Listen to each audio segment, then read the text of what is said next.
Notre Père, nous nous approchons de toi avec respect. Nous nous approchons avec respect de ta parole que tu nous as donnée. Car nous croyons que ces 66 livres représentent et expriment le caractère et la personne même de Jésus-Christ. Que dans tout ce qui soit véhiculé, ce soit Jésus-Christ qui soit exalté et représenté. Et que ces paroles puissent emmener de la joie, de la paix et de l'amour pour tous ceux qui en bénéficieront. Cette prière, nous la faisons dans le nom de Jésus. Amen.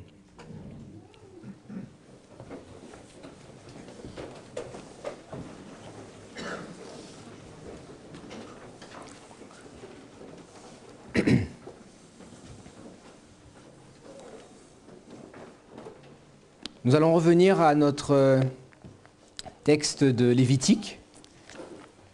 Lévitique au chapitre 26.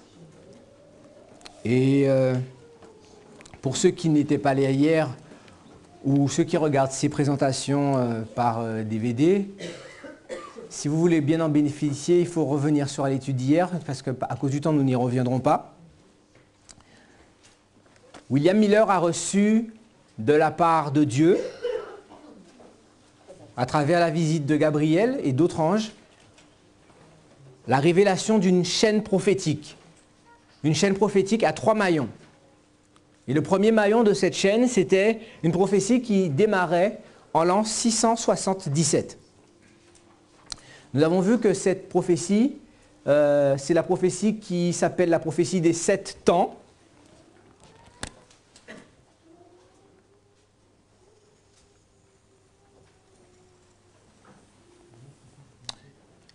En moins 677.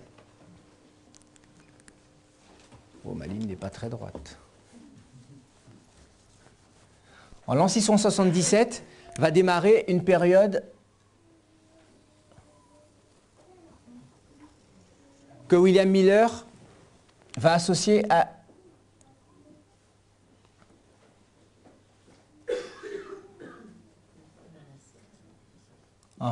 très bien. Il y en a qui font leur devoir. Effectivement, 677, c'est la date où Manassé est amené captif par le roi d'Assyrie. Et en faisant le calcul,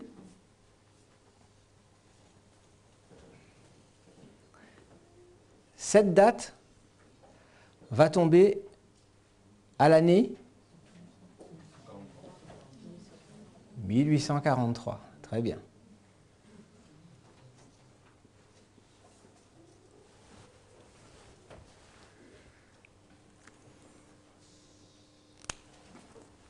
Donc il va calculer cette année, multipliée par le nombre de jours dans une année biblique dans la pensée hébraïque, qui donne un total de 2520 jours-années.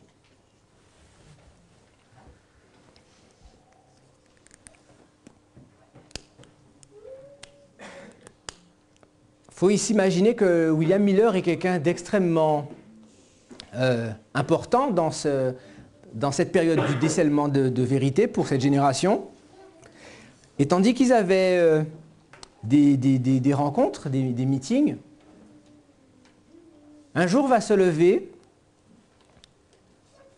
un jeune homme qui s'appelle Hiram Edson. Pour ceux qui ne savent pas qui est Hiram Edson, nous devons revenir à la première citation de notre rencontre d'ouverture. Nous avons tout à craindre si nous ne connaissons pas nos enseignements et notre histoire. William Edson est l'homme à qui Dieu a donné l'explication du désappointement du 22 octobre 1844. Tandis qu'il traversait un champ de blé, il a une vision et il voit le sanctuaire, et il voit le lieu très saint, et il voit l'arche de l'Alliance, il voit les 2 tables de la loi et le 4e commandement entouré, illuminé d'un halo de gloire. Donc Hiram Edson n'est pas quelqu'un d'anonyme dans le mouvement millérite.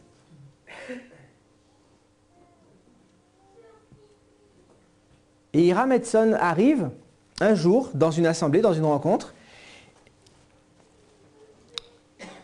et il va dire, William Miller,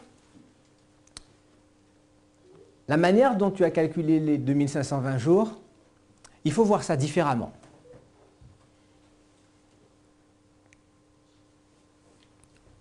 Alors vous pouvez imaginer quel climat ça aurait mis si les millérites avaient le même esprit que nous avons aujourd'hui. Mais l'expérience de cette génération nous montre que quand Hiram Edson a voulu montrer ce qu'il voulait montrer, ça s'est fait dans un climat confortable, je dirais, agréable. Et voilà le raisonnement d'Hiram Edson. Si vous vous rappelez l'histoire d'Israël, le royaume d'Israël était un. Mais il va y avoir un épisode dans l'histoire d'Israël qui fait que le royaume d'Israël va devenir deux. Vous connaissez ça, c'est l'histoire de Roboam et Jéroboam. Ok. Et le raisonnement d'Hiram Edson, c'est de dire, mais si les 2520, si cette période de 7 ans, c'est une punition, un châtiment infligé au peuple d'Israël à cause de leur désobéissance, mais nous avons loupé quelque chose en mettant 677. Parce que en l'an 722, avant que le royaume de Juda ne soit emmené en captivité, le royaume du Nord, Israël, avait été emmené en captivité. Pardon? Oui. Je rappelle pour mémoire, il y avait 10 tribus au nord, en Israël, et 2 tribus au sud. 677, c'est l'époque où Manassé, le roi de Juda, il est emmené, et donc ça correspond à la déportation des tribus du sud. Mais William Edson, ce qu'il dit, c'est que historiquement, le royaume du nord d'Israël a été emmené avant. Donc ce n'est pas cette date qu'il faut prendre, 677, mais 722. Et quand on ajoute 722, quand on ajoute 2520, pardon, à 722, à quoi arrive-t-on?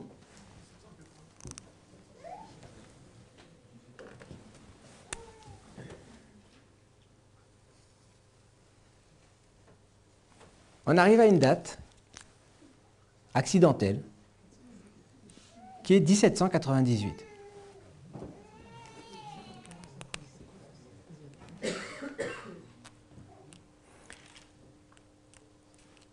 Donc je vais écrire là 2520. Là je vais écrire 2520.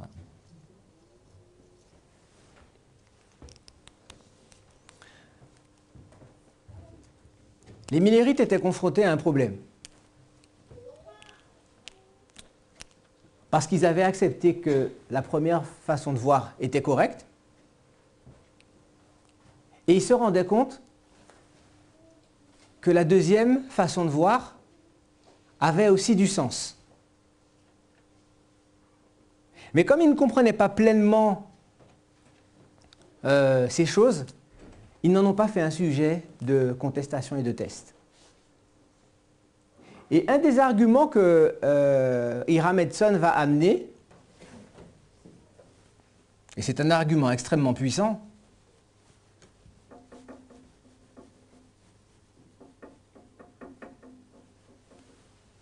c'est que si vous divisez 2520 par 2, combien ça vous donne?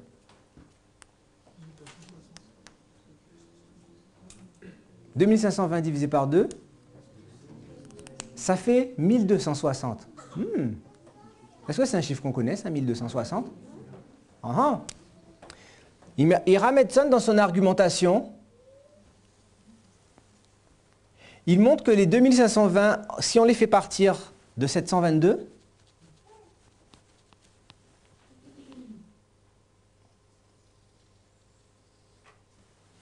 Il se découpe de la manière suivante. Il y a 1260 années qui prennent fin en 1798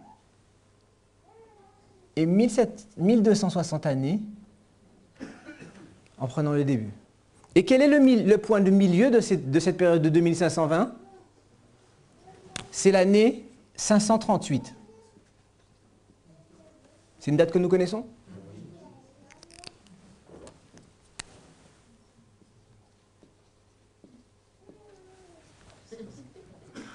Donc, ils sont de plus en plus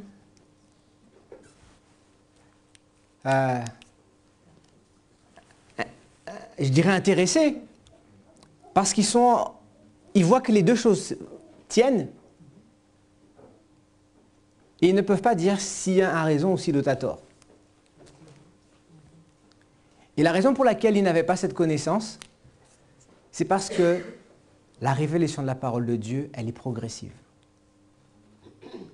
Vous avez devant les yeux quelque chose que ni les Millérites, ni Ellen White, ni aucun de cette génération a compris. Et si aujourd'hui, cette chose-là, nous arrivons à la comprendre, c'est parce que Dieu est en train de nouveau de déceler sa parole pour le peuple de Dieu. Nous allons voir que les deux sont corrects et les deux sont un témoignage pour expliquer une vérité cruciale en rapport avec les fondements de l'adventisme.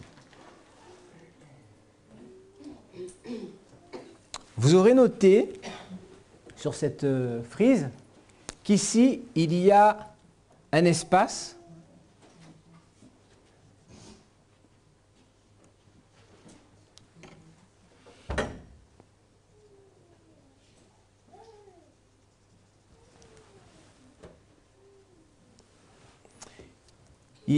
que les Millérites n'avaient pas compris. Et cet espace, il fait 46 ans.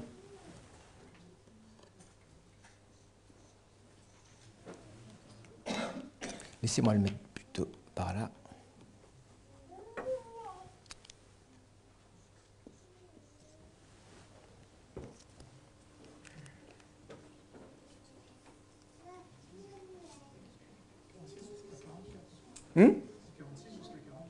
Alors, évidemment, merci de l'avoir précisé.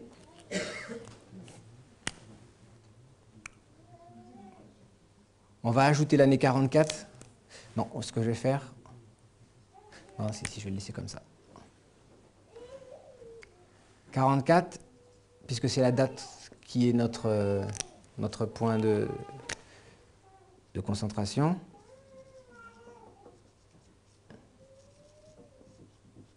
OK. Si on lit ensemble Ésaïe au chapitre 7, je vous invite à prendre ensemble Ésaïe, chapitre 7.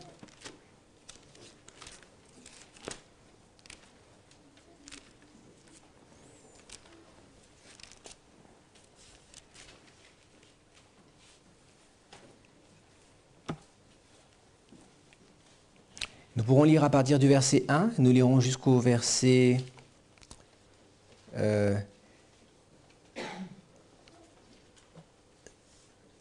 7. Il arriva au temps d'Akaz, fils de Jotham, fils d'Ozias, roi de Juda, que Rétzin, roi de Syrie, monta avec Pékache, fils de Rémalia, roi d'Israël, contre Jérusalem, pour l'assiéger, mais il ne put l'assiéger. On vint dire à la maison de David, les Syriens campent en Éphraïm, et le cœur d'Akaz et le cœur de son peuple furent agités, comme les arbres de la forêt sont agités par le vent. Alors l'Éternel dit à Ésaïe, va à la rencontre d'Akaz, toi et Shear-Jahub, ton fils, vers l'extrémité de l'aqueduc de l'étang supérieur sur la route du champ du Foulan. Et dis-lui, sois tranquille, ne crains rien, et que ton cœur ne s'alarme pas devant ces deux bouts de tison fumant, devant la colère de Rétzin et de la Syrie et du fils de Rémalia, de ce que la Syrie médite du mal contre toi, de ce qu'Éphraïm et le fils de Rémalia disent, montons contre Juda, assiégeons la ville et battons-la en brèche, et proclamons-y pour roi le fils de Tabeel. Ainsi parle le Seigneur l'Éternel, cela n'arrivera pas, cela n'aura pas lieu. le roi des tribus du sud d'Israël, on va dire le roi de Juda pour plus de clarté, le roi de Juda est confronté à une crise. Son homologue et frère, roi des tribus du nord, a décidé de venir lui faire la guerre en s'associant avec les Assyriens. Et un des principes que nous pouvons voir dans cette histoire, c'est que c'est toujours en situation de crise que le ministère des prophètes est le plus important. Et quand on nous demande pourquoi il n'y a pas d'amour ou qu'il n'y a pas de joie dans le message prophétique, je pense que c'est parce que nous ne lisons pas la Bible dans le bon sens. Parce que pour calmer l'angoisse et la peur de ce roi, qui sent une destruction certaine venir sur lui, Dieu envoie une prophétie au travers d'un prophète. Cela n'arrivera pas. Et je vais répéter ce que j'avais dit. Nous ne devons prendre aucun détail de la Bible à la légère, car quand on nous donne des noms de rois, de royaumes, de lieux historiques, bibliques, cela a une signification. Nous pouvons dater les écrits d'Ésaïe 7. Ils se produisent en l'an 742. La raison pour laquelle nous savons, c'est parce que quand un roi allait faire la guerre, surtout dans les nations païennes, eh bien, cela est écrit dans leurs chroniques. En telle année, le roi X a été faire la guerre contre le roi Y, il a fait alliance avec un autre roi, etc. etc. Donc ça, c'est en l'an 42. 742, avant Jésus-Christ. Et voilà ce que répond l'Éternel dans Ésaïe 7 au verset 8. « Car Damas est la tête de la Syrie et Rétzin est la tête de Damas. Encore 65 ans, Éphraïm ne sera plus un peuple. » Donc en 742,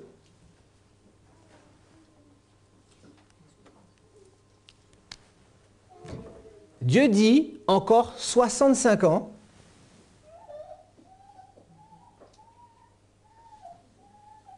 et Éphraïm ne sera plus un peuple. Si vous ajoutez 65 ans à l'année 742, la date où cette parole est prononcée par Ésaïe, on arrive à quelle année? 677.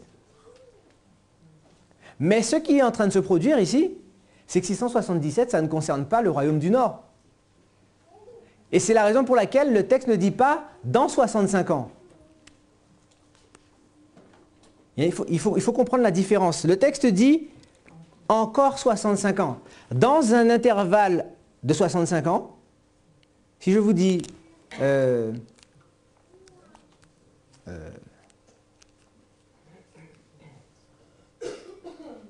si vous me demandez quelque chose et que je vous dis au maximum dans 1 heure, je te réponds. Je peux répondre dans 1 minute, 5 minutes, 20 minutes. 1 heure, c'est la dernière limite. Et c'est ce qui est expliqué dans ce passage. Au maximum, dans 65 ans, son royaume ne va plus exister. Et ce que nous pouvons voir, c'est qu'il s'écoule une période de 19 ans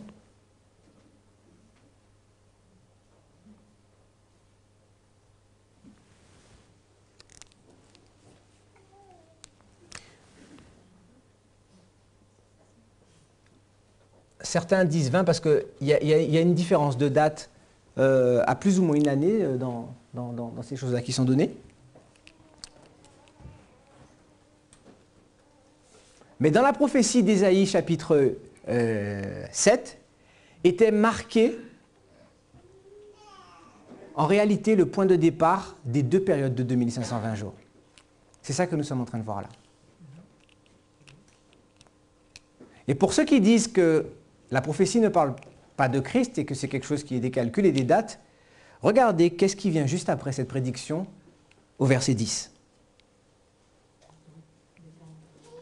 L'Éternel parla de nouveau à Akaz et lui dit « Demande en ta faveur un signe à l'Éternel ton Dieu. Demande-le soit dans les lieux bas, soit dans les lieux élevés. » Akaz répondit « Je ne demanderai rien, je ne tenterai pas l'Éternel. » Ésaïe dit alors « Écoutez donc, maison de David. Est-ce trop peu pour vous de lasser la patience des hommes, que vous lassiez encore celle de mon Dieu? De quelle patience il est en train de parler ici? Ce dont il est question dans Lévitique, chapitre 26. Si vous n'écoutez pas, je vais envoyer la peste, etc. Si ça ne suffit pas, on va envoyer les bêtes sauvages vont vous manger. Et si malgré tout cela, vous n'écoutez pas, vous partirez en captivité.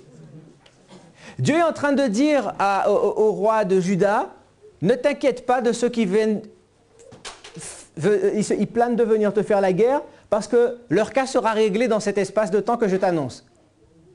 Mais en réalité, dans le même espace de temps, ton cas aussi sera réglé parce que tu n'as pas envie d'écouter ce que je te dis.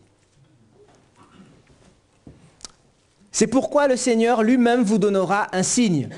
Voici la Vierge deviendra enceinte, elle enfantera un fils et elle lui donnera le nom d'Emmanuel. De quoi parle la prophétie ici, mes amis? L'évangile est christocentrique. Et il est impossible de détacher Jésus-Christ de l'enseignement prophétique.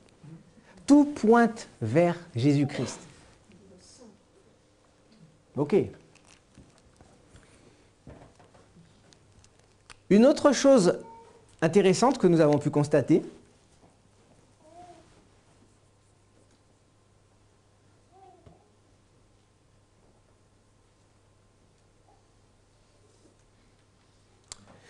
c'est que quand on perd de vue 1843, puisqu'on sait qu'ils ont fait une erreur de calcul, et qu'on se concentre sur 1844, on se rend compte qu'entre le point d'arrivée de la prophétie concernant le royaume du Sud et celle concernant le royaume du Nord, donc il y a 46 ans. Je vais me mettre plus clairement ici. Et nous allons essayer de voir que représentent ces 46 ans. Lisons ensemble Malachie au chapitre 2. Malachie chapitre 2.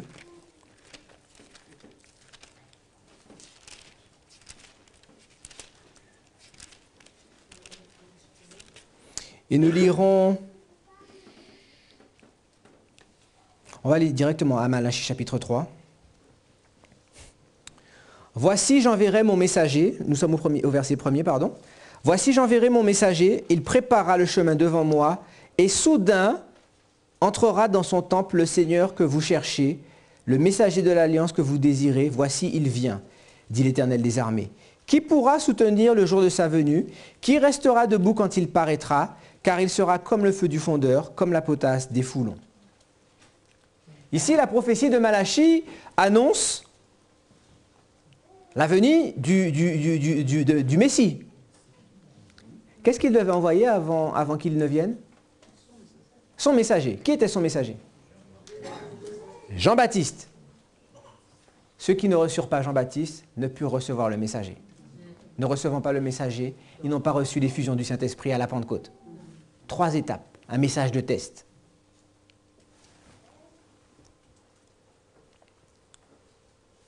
Mais de quoi parle aussi ce texte de Malachie chapitre 3? En 1798, il se passe quelque chose d'important dans le calendrier prophétique. Car 1844 est une année où le Messie, c'est pas un moment où il doit venir le Messie, 1844? Mais avant qu'il vienne, qu'est-ce qu'il doit envoyer? Il doit envoyer son messager.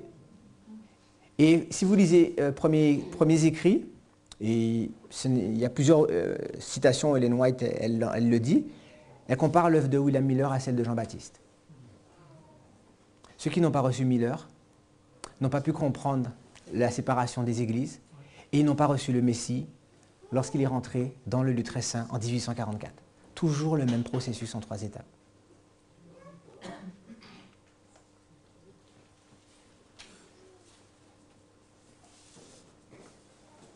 Mais lorsque la parole de Dieu nous dit que soudain, le Seigneur rentrera dans son Saint-Temple, dans la Bible, il y a des degrés divers de vérité. Non pas que la Bible dit des choses contraires, mais quand vous prenez une vérité biblique, vous pouvez avoir une compréhension à la surface, aller un petit peu plus en profondeur et aller vraiment encore en profondeur. La seule règle est que les vérités ne se contradisent jamais les unes entre les autres.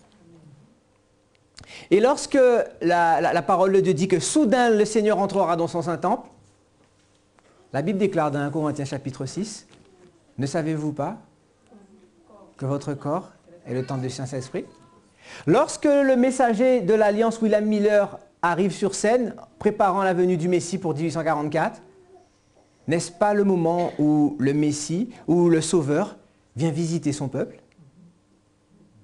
Un processus de test est engagé. Ils étaient plusieurs centaines de milliers, et au matin du 23 octobre 1844, ils n'étaient plus que 50. Le Seigneur est rentré dans son Saint-Temple. Qui pourra subsister le jour de sa venue?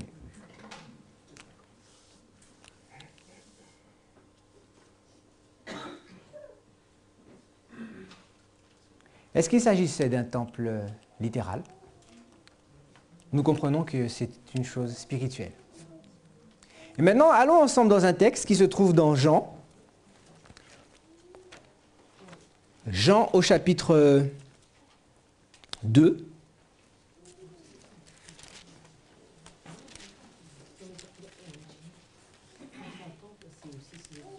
Alors bien sûr, tout à fait, je l'ajoute pour l'enregistrement. Nous avons dit qu'il y a divers degrés de vérité. Dieu vient visiter son peuple et c'est un processus de test, mais évidemment il inaugure le deuxième appartement du sanctuaire et il rentre dans le lieu très saint, évidemment. Ok, merci. Donc Jean 2 au verset 20.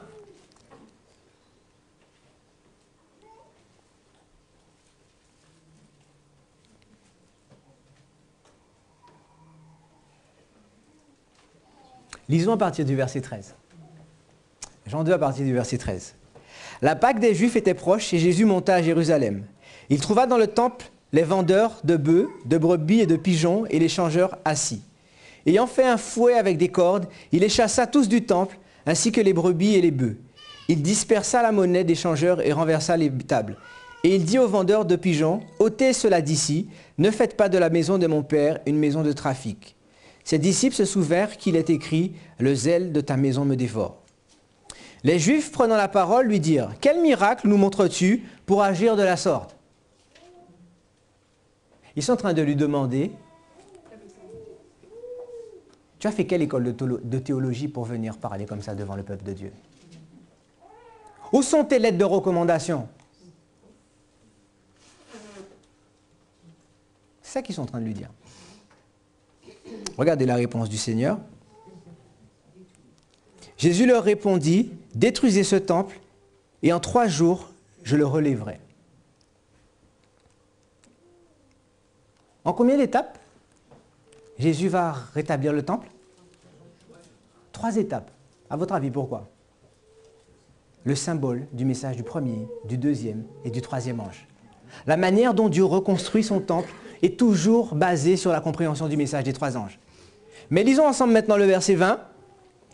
Les Juifs dirent, « Il a fallu 46 ans pour bâtir ce temple, et toi en 3 jours tu le relèveras. » L'homme charnel ne peut pas comprendre les choses spirituelles. Parce que le Dieu de ce monde a aveuglé leur intelligence pour qu'ils ne vissent pas briller la lumière de l'Évangile. Si vous regardez sur ce tableau, vous allez voir comment en 3 jours, Jésus fait quelque chose qui a mis 46 ans à s'opérer. Qu'est-ce qui a été construit en 46 ans d'après ce texte? 1260 années de ténèbres et de persécution papale, le peuple de Dieu est dispersé. Vous savez qu'est-ce qui se passe en 1798, parenthèse, c'est la date où William Miller il obtient sa première concordance. Il achète sa première concordance en 1798. C'est intéressant. Ténèbres sur la surface de la terre et maintenant il va y avoir un accroissement de la connaissance. La connaissance de Dieu s'est presque quasiment éteinte à cause des ténèbres du système papal. Et par un accroissement de la connaissance, le peuple de Dieu va de nouveau avoir accès à la parole de Dieu.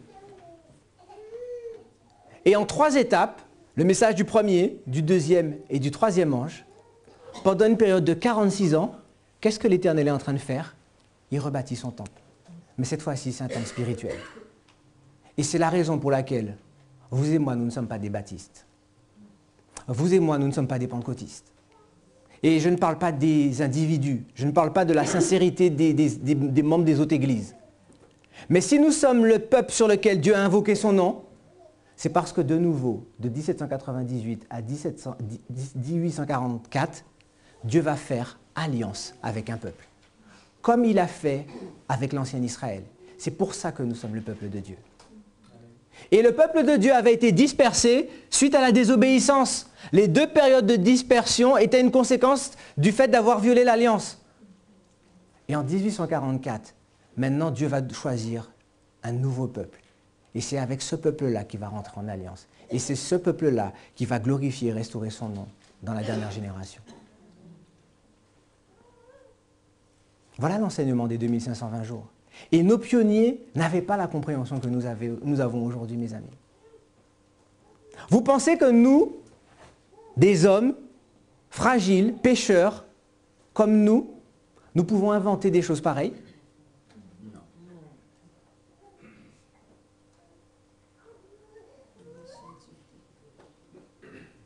Mais la question est posée, la même question qu'on posait à Jésus.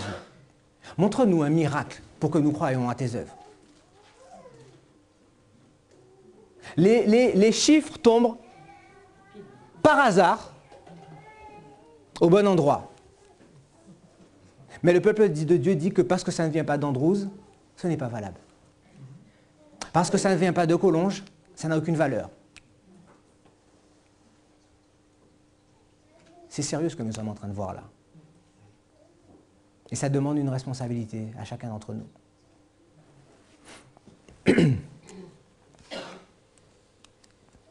Mais vous savez ce qui est encore plus intéressant dans cette histoire?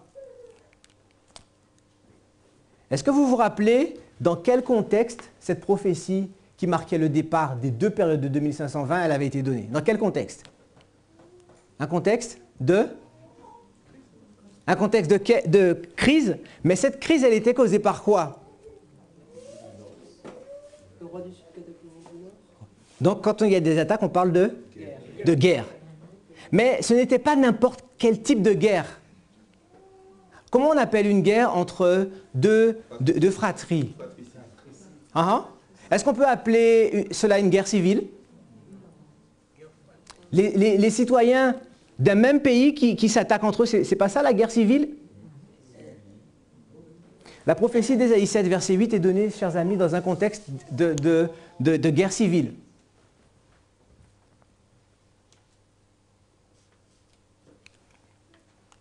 Si vous prenez l'année 1798 et que vous agitez 65 ans, ce que nous allons faire tout de suite, en quelle année on arrive?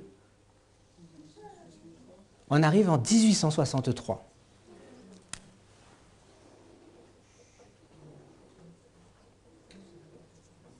Qui sait ce qui se passe en 1863?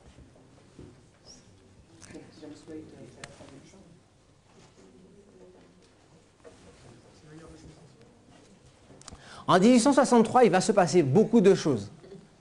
Et une prédication ne pourra pas tenir pour exposer tout ce qui s'est passé. Mais vous savez que, je vais le marquer ici, entre 1840 et 1844, quelle église était en vigueur? On était sous la dispensation de quelle église? Baptiste? Méthodiste? Mais ce n'était pas une église, ça, baptiste et méthodiste. C'était un mouvement, chers amis. Tous ceux qui avaient adhéré à la vérité se réunissaient, ils étudiaient et présentaient la parole de Dieu ensemble.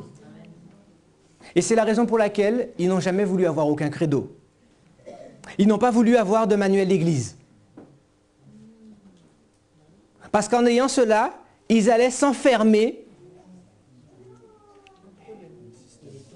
Et tous ces hommes-là avaient vécu une expérience. Le fait d'avoir été écouté William Miller ils avaient tous été radiés de leurs églises parce qu'ils avaient cru à la doctrine de Miller.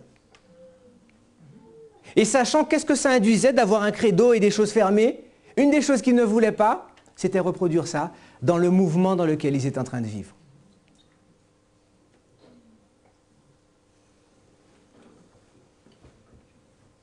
Entre 1840 à 1844, Ellen White dit que c'était une glorieuse manifestation de la puissance de Dieu.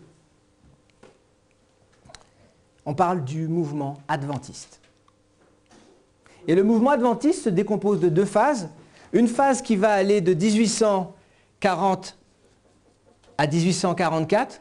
On va parler d'adventistes millérites ou d'adventisme millérite. Et de 1844 à 1863, et je dirais jusqu'à nos jours d'ailleurs, on va parler d'adventistes sabbatistes. Mais un événement va venir troubler cette période. Aux États-Unis, il y a une guerre civile. Et cette guerre civile fait que les jeunes hommes sont appelés pour s'engager ou pour aller au combat. Mais les adventistes se sont rendus compte que leurs amis des autres dénominations, ils ont des certificats d'objecteurs de conscience. Étant une église reconnue par l'Église, par l'État, ils ont une dispense d'aller faire la guerre. À ce moment-là, les leaders du mouvement adventiste décident d'aller dans cette direction, et c'est à ce moment-là qu'ils créent l'institution que nous connaissons, l'Église adventiste du 7e jour. Comme ça, ils pourraient fournir des certificats d'objecteurs de conscience, et les jeunes hommes appartenant à notre congrégation pouvaient être dispensés d'aller à la guerre. Mais si vous voulez savoir encore pourquoi cette période est importante, c'est qu'en 1863 va apparaître une nouvelle charte. Cette charte, c'est une charte qui est faite par James White. Et nous devons connaître notre histoire, chers amis. Vivre avec un prophète ne fait pas de soi un prophète. Je vais répéter cette phrase. Vivre avec un prophète ne fait pas de soi un prophète. Et ce n'est pas parce que Ellen White était la messagère du Seigneur que tout ce que faisait son mari était fait sous inspiration divine. Et bien entendu, on pourrait en débattre encore longtemps, mais quand on fait une recherche dans tous les écrits d'Ellen White, on voit qu'elle ne fait des commentaires que sur deux chartes. La charte de 1843 et celle de 1850. Et elle dit que la charte de 1850 a été faite pour corriger celle de 1843. Quelle erreur il y avait sur celle de 1843? L'erreur de l'année 0. Mais lorsqu'elle dit corriger, corriger ça peut vouloir dire retirer des choses, mais ça veut dire ajouter d'autres choses. Il y a des choses qu'ils n'avaient pas reçues, ils n'avaient pas compris le sanctuaire, et sur la charte de 1850, si vous approchez, vous verrez qu'il y a les tables de propositions, l'autel, l'arche de l'alliance, le message du premier, du deuxième et du troisième ange. Donc maintenant, cette charte dont elle dit qu'elle a été dirigée par Dieu et qui était censée corriger la première, sur cette charte, la première prophétie qui est donnée, les 2520, sont représentées dessus. Ce que fait James White sur la charte de 1863, c'est que James White rejette les 2520 jours. Sur la charte produite en 1863, il efface la première période prophétique de 2520 jours. Et il va écrire un article extrêmement intéressant. Il va écrire que lorsqu'on fait l'étude avec maintenant l'hébreu, dans le texte, il n'y a aucune prophétie chiffrée, aucune prophétie de date. Et tous les arguments que James White utilise sont exactement les mêmes qui sont utilisés aujourd'hui pour attaquer cette vérité. La question que beaucoup vont se poser, c'est pourquoi Dieu a-t-il fait ça? Ou plus précisément, pourquoi Dieu a-t-il laissé faire cela? Et lorsque nous disons qu'il faut avoir une compréhension et une connaissance de notre histoire adventiste, nous ne sommes pas pour le culte des anciens. Et lorsque nous disons qu'il faut connaître l'histoire des pionniers, nous ne déifions pas les pionniers. Nous reconnaissons que c'était des hommes et des femmes guidés par Dieu, mais limités par leur humanité comme vous et moi nous le sommes. Et certains utilisent l'argument de dire que si la charte de 1863 était erronée, Ellen White aurait fait un commentaire dessus.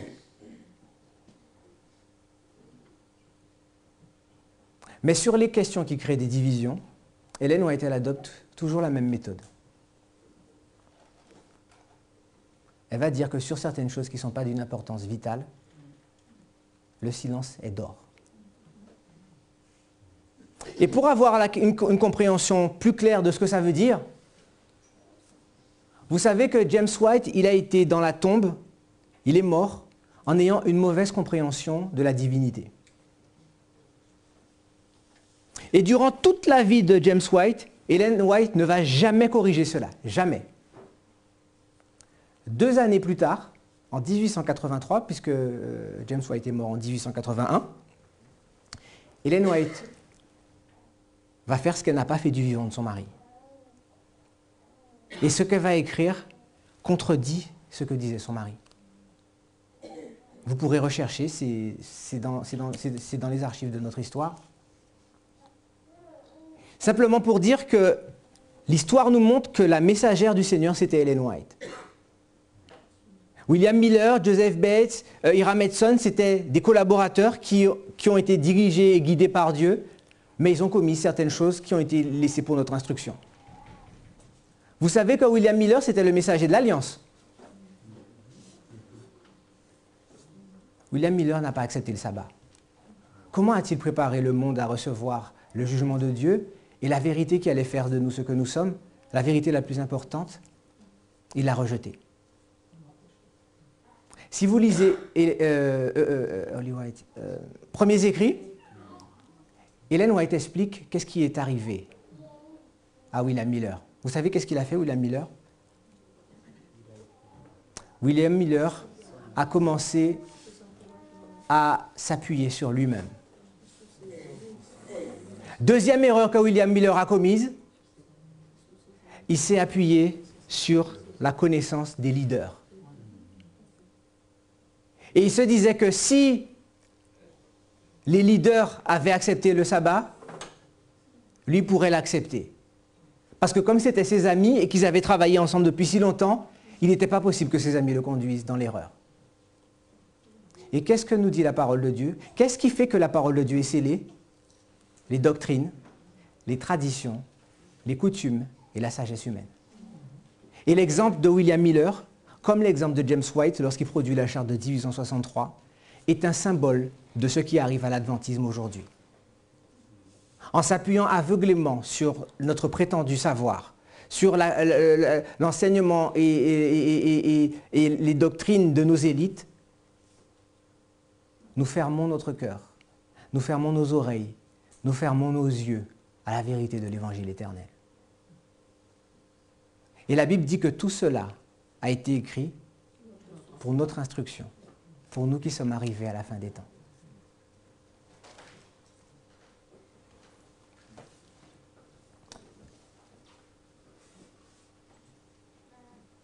Vous voyez que c'est un parfait miroir.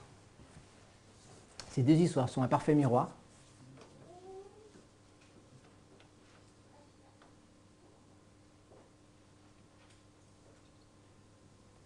Et on pourrait encore dire beaucoup sur ça. On va passer à un autre point.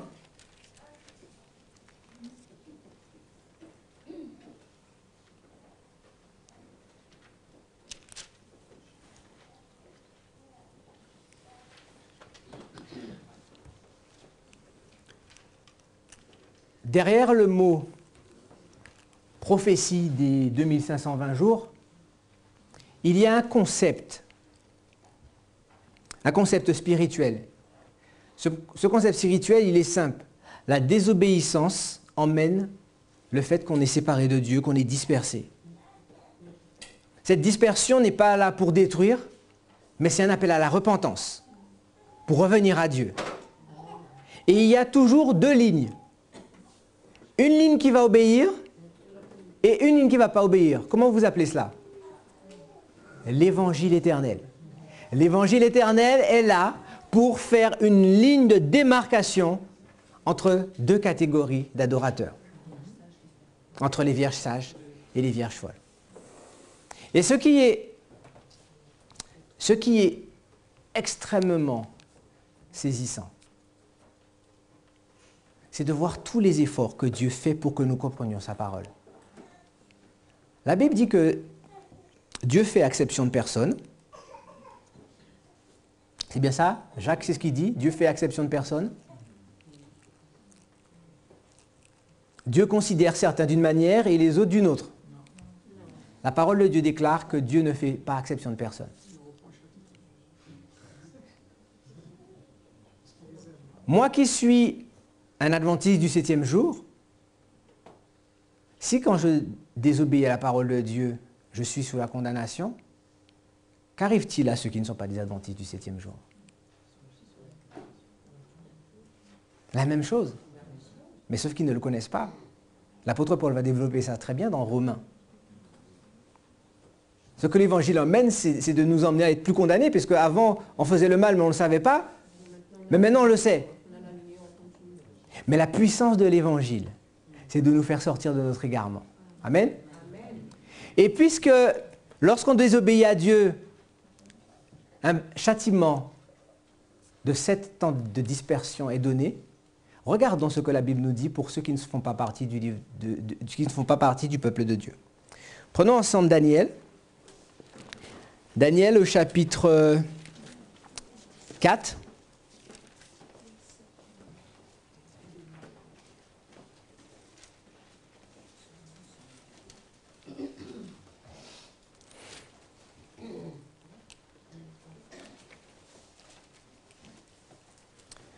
On ne va pas le lire en entier parce que l'heure est avancée, mais on va essayer de le résumer.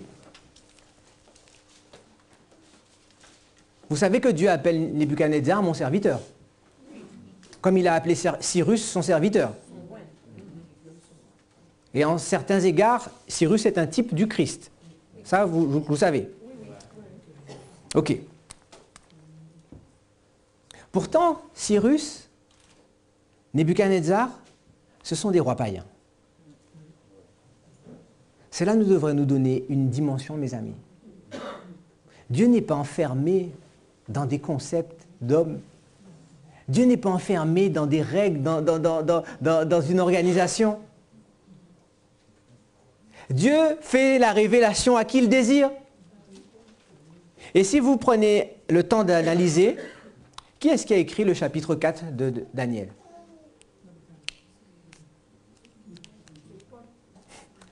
Daniel chapitre 4 a été écrit par Nebuchadnezzar, mes amis. C'est pas Daniel qui écrit. Dieu fait un païen écrire dans l'évangile éternel pour notre instruction, nous qui sommes arrivés à la fin des temps. Et ça confirme un principe que le frère Wesley vous a donné dans une prédication hier ou avant-hier, je crois. Ce que Nebuchadnezzar écrit n'est pas pour lui, mais c'est pour notre instruction, nous qui sommes arrivés à la fin des temps. Nebuchadnezzar, tandis qu'il est dans son palais, Dieu va amener à lui des jeunes serviteurs. Et certaines personnes croient que c'est selon les circonstances qu'on peut obéir à Dieu. Si les 4 Hébreux n'avaient pas été fidèles, jamais Nebuchadnezzar n'aurait connu Dieu, mes amis. La fidélité et le test n'est jamais pour vous-même. L'évangile est là pour les autres. Il n'y a rien qui existe pour lui-même à part l'âme non convertie, égoïste du cœur humain. Et le but de l'évangile éternel, c'est de briser l'orgueil, briser le moi, pour être un outil de salut.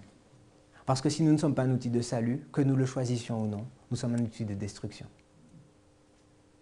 Nebuchadnezzar va avoir le bénéfice du ministère de ces 4 jeunes Hébreux, et il va avoir une première révélation de la manifestation de Dieu. Le rêve le perturbe, il va reconnaître qu'il y a un Dieu qui connaît, qui contrôle et qui dirige tout. Ce n'est pas un message qui dit craignez Dieu, lui rendez-lui gloire. Un deuxième message lui est donné.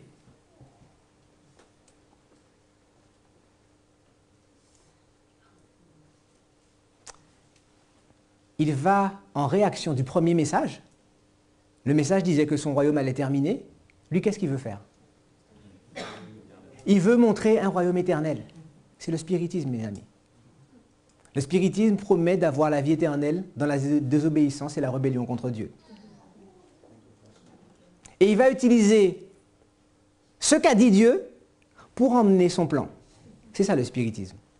On va en parler un petit peu plus tard. Donc après avoir reçu le message de craindre Dieu et de ne lui rendre gloire, la réaction qu'il produit dans son cœur, eh bien maintenant c'est moi, je ne suis pas la tête seulement, je suis le corps.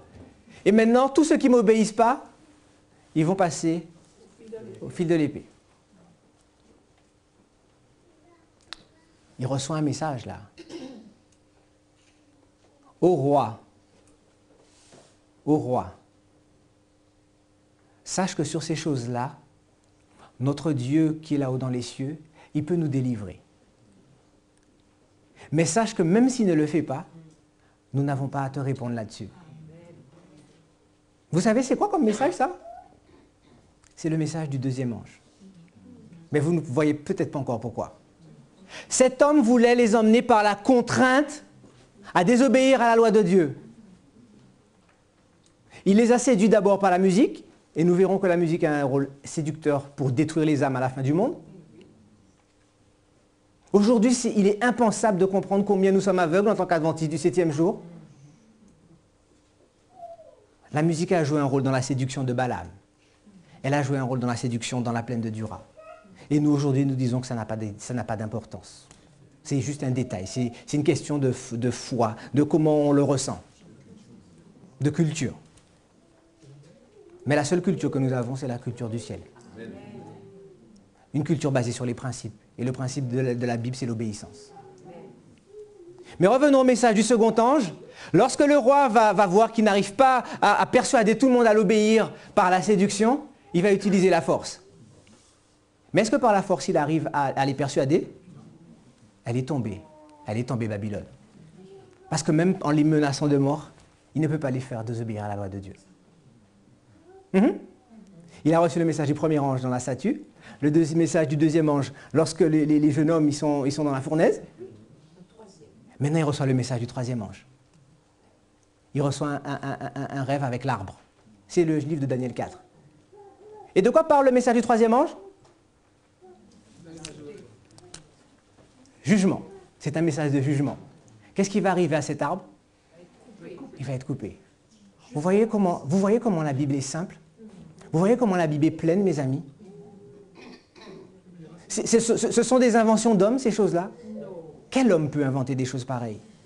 Si ce n'est l'Esprit de Dieu qui révèle la parole à ses enfants clairement telle qu'elle est en Jésus-Christ. Daniel chapitre 4, verset 28. Toutes ces choses se sont accomplies sur le roi Nebuchadnezzar. Au bout de 12 mois, comme il se promenait dans le palais royal à Babylone, le roi prit la parole et dit « N'est-ce pas ici Babylone la grande que j'ai bâtie comme résidence royale, par la puissance de ma force et pour la gloire de ma magnificence ?» La parole était encore dans la bouche du roi, qu'une voix descendit du ciel. « Apprends, roi Nebuchadnezzar, qu'on va t'enlever ton royaume. » On va t'enlever... On te chassera du milieu des hommes, tu auras ta demeure avec les bêtes des champs, et on te donnera, comme au bœuf, de l'herbe à manger, et 7 temps passeront sur toi, jusqu'à ce que tu saches que le Très-Haut domine sur le règne des hommes, et qu'il le donne à qui il lui plaît. Ici, il y a le message de la réforme alimentaire. De quoi il va être alimenté pendant ce temps-là? De l'herbe. Le message du premier, deuxième et troisième ange est un message de réforme, chers amis. Mais regardez combien de temps il va être enfermé. 8 ans? 9 ans? 1 an? Pour quelle raison? Parce que la manière dont Dieu traite les individus est toujours la même. S'il me traite d'une manière différente qu'il traite les autres, Dieu montre de favoritisme. Et Dieu veut que tout le monde soit sauvé. Et Dieu fait des efforts désespérés pour que tout le monde soit sauvé. Et si vous regardez cette année, 7 multiplié par 360 jours d'une année biblique, ça fait combien? 2520. Pour avoir violé les termes de l'alliance, rappelez-vous que Nebuchadnezzar est rentré dans l'alliance. Lorsqu'il a l'interprétation du rêve, le Dieu de Daniel est le Dieu des dieux, et malheur à quiconque, il rentre dans l'alliance. Mais parce qu'il désobéit l'alliance, il est dispersé pendant 7 années. Lisons ensemble Daniel chapitre 5. Daniel chapitre 5.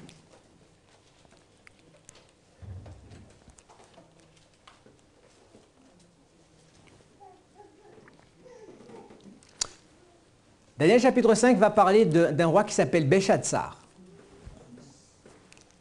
C'est un descendant de Nebuchadnezzar. Certains disent que c'est son petit-fils, d'autres disent que c'est son oncle, son petit-neveu. En tout cas, c'est un de ses descendants. Et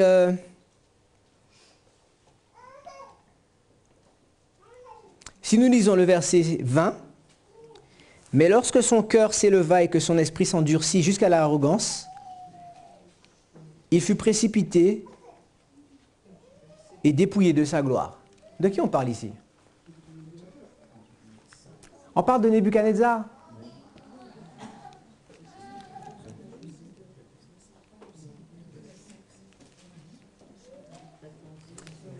Le temps court, donc on ne pourra pas tout lire, mais relisez que Daniel est en train d'expliquer à Belchatsar que ce n'est pas avec son argent qu'il pourra s'attirer la faveur du serviteur de Dieu. Garde ton argent, roi.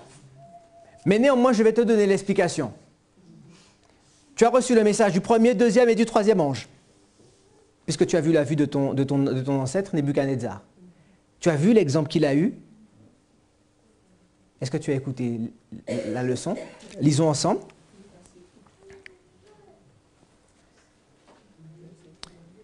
Lisons à partir du verset 22. « Et toi, Belchatsar, son fils, tu n'as pas humilié ton cœur, quoique tu saches toutes ces choses. Tu t'es élevé contre le Dieu des cieux, les vases de sa maison ont été apportés devant toi, et vous vous en êtes servis pour boire du vin, toi et tes grands, tes femmes et tes concubines. Tu as loué les dieux d'argent, d'or, d'airain, de fer, de bois et de pierre, qui ne voient point, qui n'entendent point et qui ne savent rien. Et tu n'as pas glorifié le Dieu qui a dans sa main ton souffle et toutes tes voix. C'est pourquoi il a envoyé cette extrémité de main qui a tracé cette écriture. Voici l'écriture qui a été tracée, comptée, pesée et divisée. Et voici l'explication de ces mots. À ce moment-là, il va avoir une expression utilisée, méné, tekel, upharsin.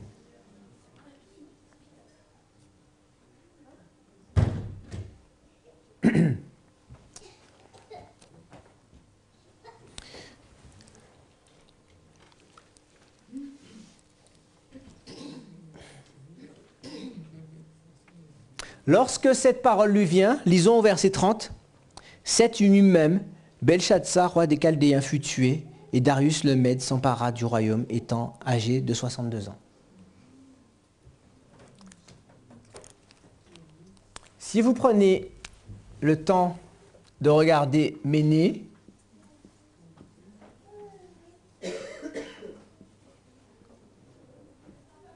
Tekel, Upharsin, ce sont des mots en chaldéen. Mais ce sont des mots aussi qui ont une valeur monétaire. Ce sont des valeurs monétaires du système de l'époque.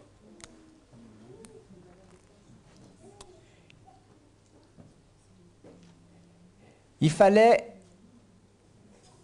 50 ménés pour faire un tekel.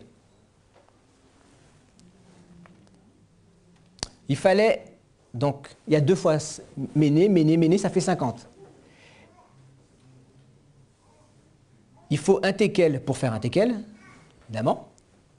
Et il faut 25 Upharsin pour faire un teckel.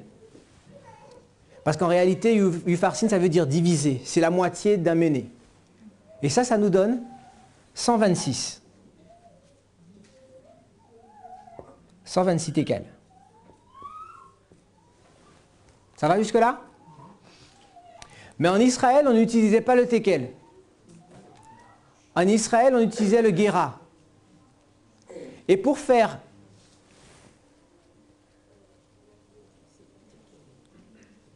un tekel, il faut 20 guéras.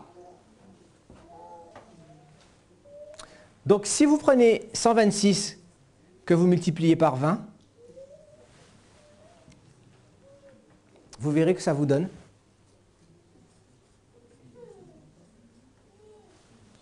2520 guéras. Quelle punition est tombée sur le roi Nebuchadnezzar parce qu'il n'a pas humilié son cœur? 2520.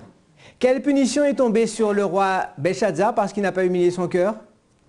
2520. Mais je vous disais que l'évangile éternel trace une marque de démarcation entre ceux qui suivent et ceux qui ne suivent pas. Si nous revenons à Daniel chapitre 4, Daniel chapitre 4, nous lirons à partir du verset 34. Après le temps marqué, moi, Nebuchadnezzar, je levai les yeux vers le ciel et la raison me revint. J'ai béni le Très-Haut, j'ai loué et glorifié celui qui vit éternellement, celui dont la domination est une domination éternelle et dont le règne subsiste de génération en génération. L'objectif du message des 3 anges, c'est de nous ramener à reconnaître la suprématie de Dieu dans nos vies, mes amis. Que nous ne soyons plus en rébellion contre Dieu. Que notre cœur soit entièrement tourné vers Dieu. Et pour que cela se produise, l'expérience de ces 2 rois montre que l'orgueil doit mourir. La bataille n'est pas contre vos frères et sœurs. La bataille n'est pas contre le système papal. Il n'est pas contre la conférence générale. La bataille, est-ce que vous allez accepter ce que Dieu vous dit de faire? C'est ça le message des 3 anges. Ce qui a emmené la destruction et la mort et le péché dans le monde, c'est lorsque l'homme a préféré faire ce qu'il veut plutôt que ce que Dieu veut faire. Et la manière dont Dieu va restaurer cette relation, c'est en introduisant le message des 3 anges dans le cœur de ses enfants.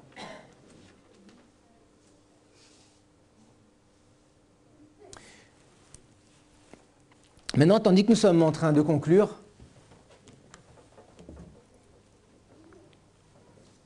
regardez quelque chose d'intéressant. Est-ce que Nebuchadnezzar a été restauré? Oui. Est-ce que Belshazzar a été restauré? Non. Ok. Est-ce que les tribus du nord d'Israël, elles ont été restaurées? Avec la Bible, on voit que non. Est-ce qu'il y a eu une restauration pour Juda? La réponse, elle est oui. Juda est terminé. Les tribus du nord se terminent ici. Et maintenant, Juda est restauré à travers nous, adventistes du 7e jour. Juda et Benjamin. Et les deux du sud.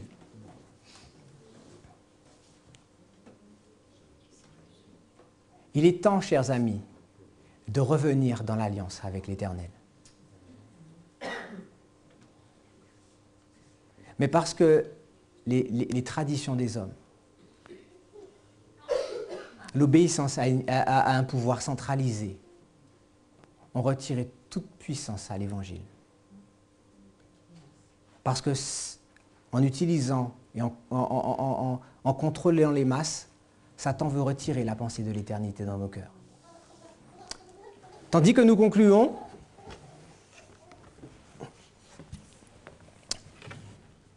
nous allons revenir à ce tableau pour montrer quelque chose.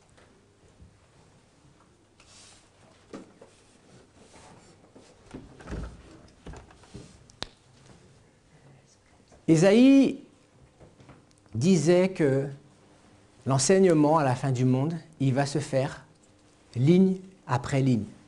Est-ce que vous voyez maintenant le bénéfice d'étudier la Bible en parallèle, ligne après ligne. Ellen White dit que la pluie de l'arrière-saison, nous devons la reconnaître. Et dans la première prédication, je parlais du fait de reconnaître. Comment allons-nous reconnaître la pluie de l'arrière-saison? Le moment où toutes ces choses du passé se reproduisent sous nos yeux nous permettent de voir que nous reproduisons le temps où la pluie de l'arrière-saison arrive. Et si nous prenons l'histoire au sens large de la Bible, on peut démontrer que Dieu a envoyé le message des 3 anges dans chaque génération. Dans chaque génération, Dieu envoie un message prophétique de test pour voir qui va lui obéir et qui ne va pas lui obéir. À cause de l'orgueil, l'amour du mal, de l'apostasie, ce message est rejeté. Le jugement de Dieu tombe et détruit ceux qui se mettent en rébellion ouverte contre Dieu. Lorsque Ellen White dit que William Miller a reçu le commencement d'une chaîne de vérité, il y a un autre passage où elle parle d'une chaîne qui commence depuis le Jardin d'Éden jusqu'à la fin du monde. Et on peut démontrer que ce motif, en 3 étapes, se reproduit dans toutes les générations de la Bible. Et une caractéristique qui est montrée, c'est que la raison pour laquelle le message d'avertissement n'est pas reçu, c'est à cause du spiritisme. Lorsque le peuple de Dieu va dire « Nous obéirons à tout ce que l'Éternel a dit », dès que Moïse a tourné les dos, qu'est-ce qui se passe? Spiritisme.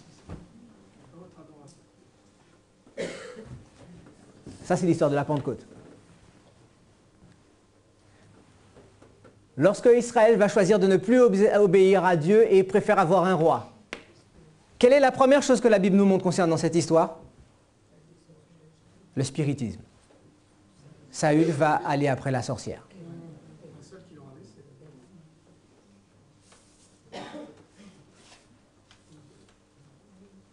Dans cette histoire, les rois font une course dans le mal.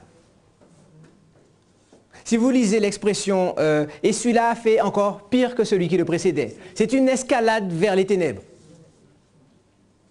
On retrouve l'idolâtrie. On retrouve le meurtre. On tuait les prophètes. La parole de Dieu dit qu'il y en avait qui étaient même tués entre le portique et l'autel. Lorsque des bons rois apparaissaient et qui faisaient des réformes, les réformes consistaient à retirer des amulettes, des poteaux et des statues qui étaient où? Dans le sanctuaire, dans le temple. Et si vous lisez Ézéchiel chapitre 8, c'est montré clairement que dans le temple, on prie après la déesse du soleil. Spiritisme. À l'histoire où le Messie était venu, l'histoire où Jésus va venir et marcher parmi les hommes, qu'est-ce qu'on va retrouver? Du spiritisme. Vous avez vu l'exemple de la piscine qui était attribuée une puissance divine alors que c'était la puissance de Satan. Dans l'histoire des Millérites, encore une fois, c'est le spiritisme qui va barrer la réception du message d'avertissement. Parce que le message du 3e ange est toujours un message d'avertissement. Mais vous vous demandez peut-être pourquoi nous sommes en train de voir tout cela.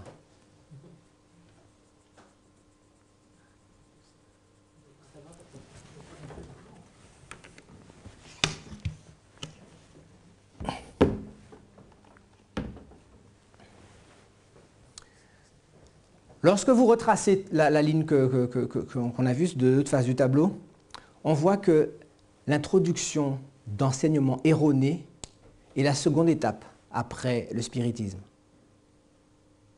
Parce que pour tromper les gens, il faut utiliser ce que la parole de Dieu dit. D'accord? Et des éléments de vérité vont être utilisés pour emmener les gens dans l'erreur. Donc première étape, spiritisme. Deuxième étape, changement d'enseignement, changement d'orientation. Et si vous voulez comprendre de quoi nous parlons, la parole de Dieu dit qu'il n'y a rien de nouveau sous le soleil. Comment s'est produit la chute? Spiritisme. Un médium. Deuxième étape, utilisation de la vérité pour introduire l'erreur. Dieu a-t-il vraiment dit? Je vous ai parlé de l'histoire de notre mouvement, 1863. Et je ne pourrais que vous encourager de lire un très bon livre écrit par Wieland, qui s'appelle Alpha et Oméga, Oméga 2.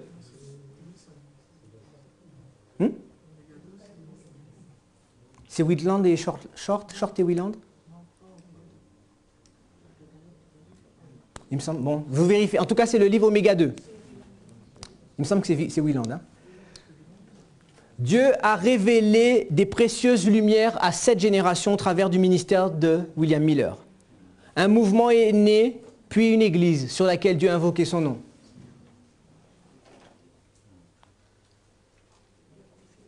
« 1863, Constitution en tant qu'église officielle pour être reconnue par l'État. Le processus avait été initialisé vers 1861 quand même, hein, mais il prend une façon, il devient actif à ce moment-là.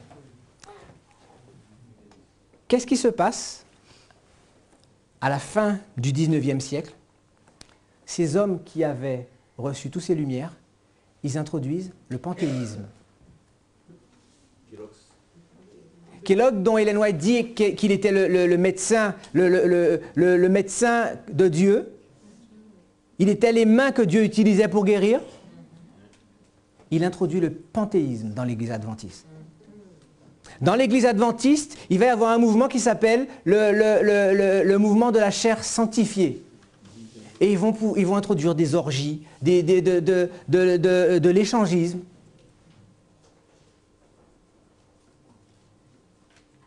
C'est du spiritisme.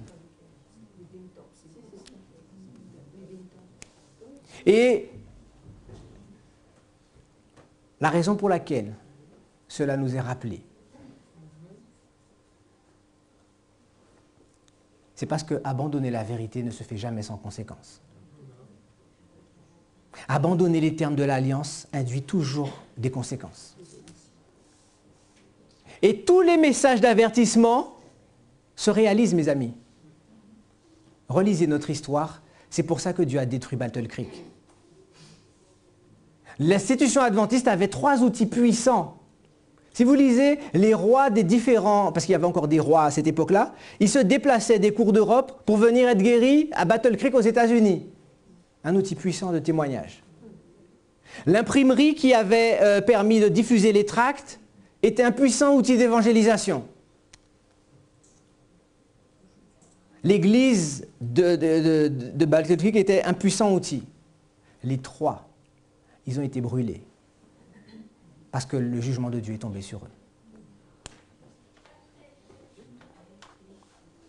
Et si nous devons parler de ces choses, et je ne suis pas heureux de dire ces choses-là, c'est parce que nous répétons exactement la même chose aujourd'hui. Ce sera le sujet du prochain séminaire, ou d'un prochain séminaire, c'est le spiritisme dans notre institution aujourd'hui.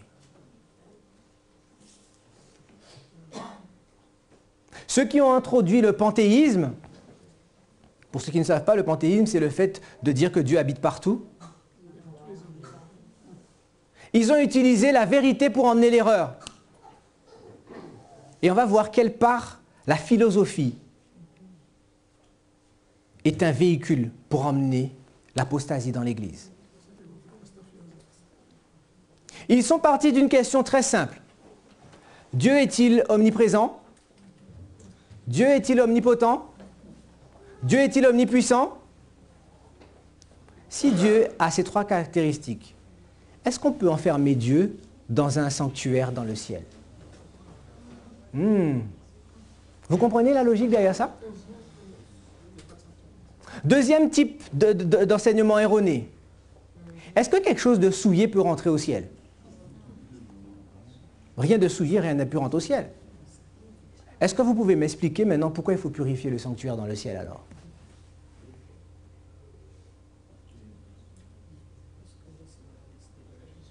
Voilà le raisonnement que ces hommes ont introduit pour commencer à sortir de la fondation, du fondement, et introduire les doctrines de Satan. Et pour faire cela, la première chose qu'ils ont fait, c'est rejeter les écrits d'Ellen White. Ces hommes qui avaient collaboré main dans la main avec elle, ils ont commencé à questionner son autorité, disant qu'elle n'était pas théologienne. Ils ont été plus loin en l'excommuniant, entre guillemets. Ils l'ont envoyé en Australie. Ils ont abandonné la doctrine du sanctuaire. Ils ont abandonné la bonne compréhension du perpétuel. Et aujourd'hui, dans notre Église, on nous dit que ce n'est pas important de bien comprendre ces choses-là. Si nous ne connaissons pas notre histoire, même si nous ne sommes pas au courant, notre histoire est déjà écrite sur cette ligne-là.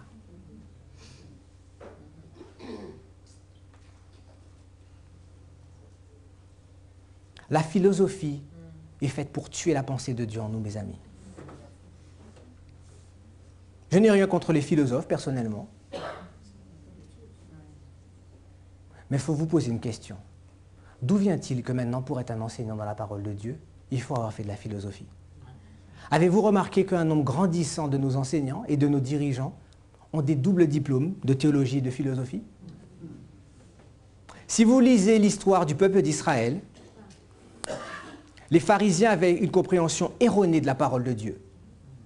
Et si vous voulez savoir pourquoi, retenez ce nom-là. Philo d'Alexandrie. Cet homme-là, qui était un juif, un érudit, a mélangé l'enseignement grec, l'éloge de la folie, avec les enseignements de la Torah. Et tout était devenu mysticisme, symbolisme, et il n'avait plus aucune compréhension. Et ce que l'histoire montre, c'est qu'en introduisant la philosophie dans le peuple de Dieu, il n'avait aucune lumière de l'évangile éternel. J'espère que ces choses-là nous permettront de nous réveiller, chers amis, et de prendre la décision d'étudier la parole de Dieu et de suivre Dieu, suivre Jésus, partout où il va, dans les mouvements de son sanctuaire. Prions ensemble.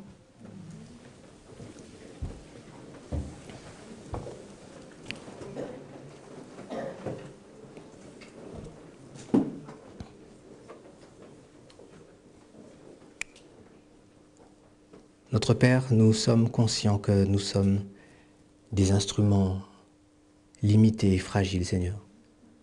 Nous sommes conscients qu'à chaque instant, nous pouvons basculer d'un côté ou de l'autre de la grande controverse.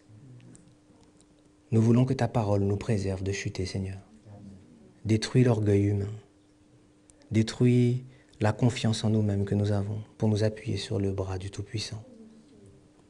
Seigneur, tandis que nous vivons ces derniers instants de la terre, nous te remercions pour le privilège que tu nous accordes de participer à cette expérience. Car tous les saints hommes et les saints prophètes auraient voulu être de ceux qui te verront et te recevront quand tu viendras. Puisses-tu retirer l'amour du monde en nous, cet amour qui est la première raison pour laquelle nous ne voulons pas croire à l'Évangile. Et donne-nous de revenir à l'enseignement de ta parole. Donne-nous de nous tenir fermes, car cette expérience, bien qu'elle soit douce de comprendre, produit aussi un côté amer. Parce que ta parole est pas acceptée et beaucoup d'opposition est suscitée. Mais encourage-nous, Seigneur, fortifie-nous à continuer plus fort et plus haut jusqu'à ce que nous puissions atteindre la stature parfaite du Christ. Pardonne les péchés, les erreurs et les manquements commis durant ce week-end et empêche toutes nos erreurs de voiler la vérité à tes enfants qui la recherchent, qui ont faim et qui ont soif. Que ton nom soit glorifié et exalté. Amen.